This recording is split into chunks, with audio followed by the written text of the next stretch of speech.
I didn't say earlier, but you know she's always beautiful with that one little titty and that bra. I said she keep like I don't know if she can actually feel, but that boob is all one of them boogies is always hanging out. I be like, man, just getting good love. Do it again, do it again, do it. So, guys, you know what today is? It's Tuesday, and it's time to review the Queen's Supreme Court with I Am Perez. Let's get into it. This one was a tough one for me. I Am Perez is one of those people that, or Insta famous people that you either really love him or you really hate him. And I'm going to get into how later on, some of I Am Perez's comments turned me off even more. Came out was that huge, big black man in the front seat. In the front chair. I was like, oh my God, he's huge. Mona, if you watching this, girl, tell me how big that man was. He looked huge, gigantic, almost as big as what is Lisa Bonet's husband name? Mamwa. Aquaman, almost as big as Aquaman. Child, he was huge. He was a whole bunch of men. But let me tell you what kind of tea that Huzzie spilled. The tea that he spilled was that the guy from Black Ink Crew had, when he was walking, he did the whole video, hey, and then that camera phone went around to the back. And I'm saying to myself, what straight man take the camera phone round and back towards his butt cheeks? I said, wait a minute, that's kind of, I don't know. If a man ever sent me a picture, of his penis and then went around there to his backside, I'm gonna be like, wait a minute, what are you doing? Well, anyway, the big black man said in the front, the big black man, he said, yeah, I sent him a DM saying, what's up with that booty hole? He said, and child, he sent me back the entire video without the blurs in it. I said, oh, Black Ink Crew. Oh, I said, why he put that man business out there like that? The DM is not safe, guys. The DM is not fucking safe. So let's move on to Young Buck gets caught with another trans woman, right? And let me say this. I just don't know why men just don't admit that they have a fetish for women with an extra package. It's okay. Because I know people that don't understand the community, they're going to holler, oh, that's a man, that's a nigga, blah, blah, blah. No, it's a woman that so happen to have an extra. Lindsay Lohan is in Dubai and she need to mind her goddamn business. Mind your business when you in other countries because they popped her. Mind your business when you are in other countries. Huzzie, haven't you learned? Mind your business. I don't know what the heck was going on over there. I didn't really get it because, like I said, the entire show, I was kind of turned off because Perez was up there. And y'all know, it's very, very rare. I try to look for the good in people first, but that damn I Am Perez, child. So then we get Snoop and Kanye, right? Where in the picture, Kanye West had a hat on that said "Make America Great Again," right? And Snoop was like, dog, what are you doing? It's not that we're trying to shame you or go against you. It's just everybody's trying to wonder what the fuck is going on with you right now. Kanye, where are you?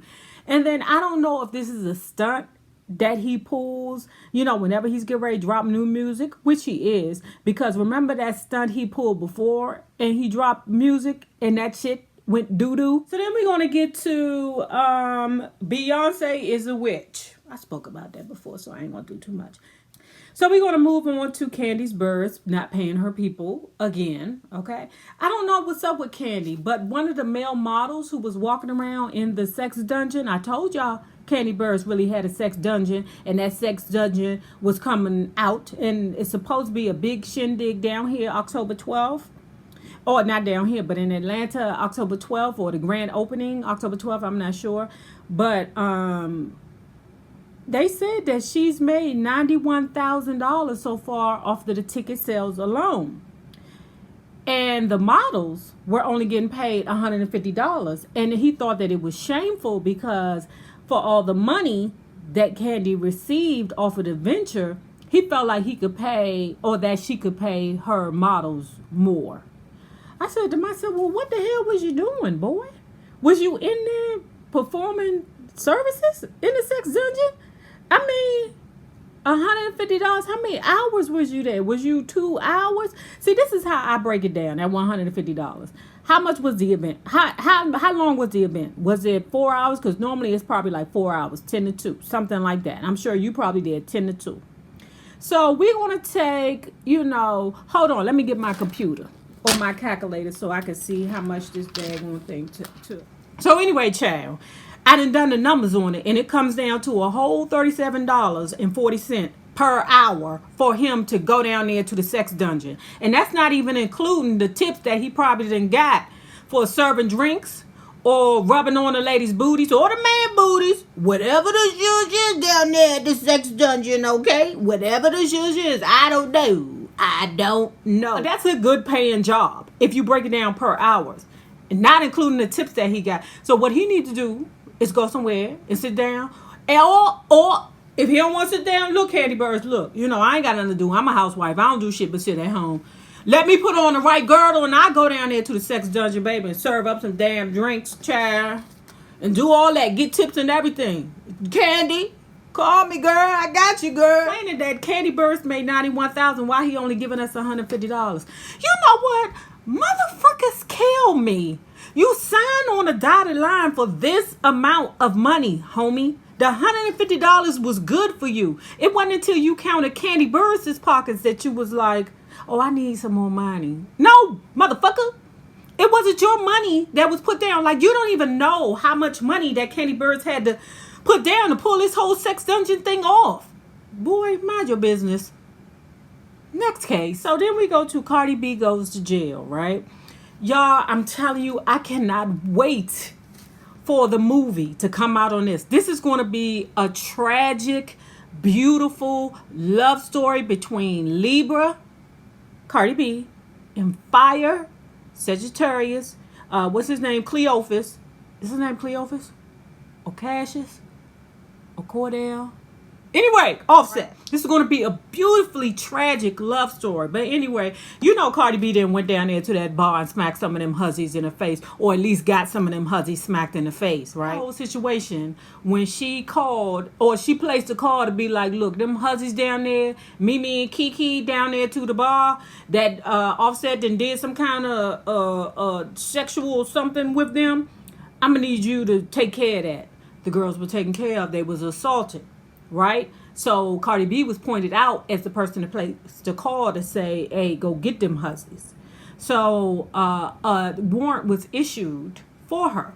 She turned herself. But anyway, so they let Cardi B go and she came out smiling. You hear me? Smiling. And in that moment, I was kind of irritated with Maddie because I think Maddie was kind of irritated herself. And I don't know if it was an energy, because it showed with Ian Perez and Maddie. Now, I didn't say earlier, but she's always beautiful with that one little titty and that bra. I said she keep, like, I don't know if she can actually feel, but that boob is all, one of them boogies is always hanging out. I be like, Maddie. But she was irritated last night, and she kept saying, Craig, why'd you put this on the docket? Craig be like, you sent this to me. So I don't know what's that about, because it was, I'm not sure whether it was this particular case, but it was like 2 cases that was on the docket that she was like, why'd you put this on the docket? Why is this on there? I don't know, and Craig was like, you sent it to me, Maddie. So then we get to the point where we talk about Portia being pregnant. And it segues into Perez speaking poorly about Kenya, talking about her acne problems. And don't get me wrong, guys, we're all aware that Kenya has acne problems, But what you would not take away from Kenya is her beauty. That is the first Black Barbie. Okay, even though everybody want to call Nicki Minaj, a Barbie, no ma'am. Kenya Moore is our first black Barbie. And for I Am Perez to be shady about her skin, and his exact words was, she all right. Let me say something to you, Mr. Perez. Kenya can go without makeup, bumps and all. You cannot, love. You get in front of that camera and you are not Stella without that makeup. And believe me, let me just move on. I found that it was disgusting for him to talk about Kenya Moore. And goddamn well that your face is not perfection unless you got on a ton of fucking makeup and a head full of goddamn hair. Moving on. So then we get to Birdman, right? Toni Braxton, you better run, bitch. You better run. Because let me tell y'all a life secret, okay? Don't you ever think that you're going to be with a dirty dick motherfucker and that motherfucker is not going to eventually show you who he is. You already know who he is. And I know you're thinking as long as he's not doing it to me, honey, what goes around will eventually come around to you. So the thing about Birdman is a tape or audio was leaked where you could hear him on the phone ordering the hit on Lil Wayne's tour bus. Y'all remember that? We thought it was Young Thug. Like they associated Young Thug with the hit, right? But to come to find out that Birdman, the man that proclaimed to be his father, is partly responsible for that. I mean, that's devastating. Nigga, Toni Braxton, run, bitch. And then we get to Tamar and the Gutter Snipe, right? Where the Gutter Snipe calls out Tamar for being late. Calls out everyone at the table for being late. And, I guess she felt disrespectful because she ate her food in her lap. And she like, if I can make a sacrifice, so can you, Huzzies, right? I'm here because y'all asked me to be here. And Braxton's, when you call a Gutter Snipe to the table, be prepared. Tamar's explanation was, okay, well, production didn't tell you what was really going on. And Yana's like, F all that you saying, you should have been here at the time that we discussed.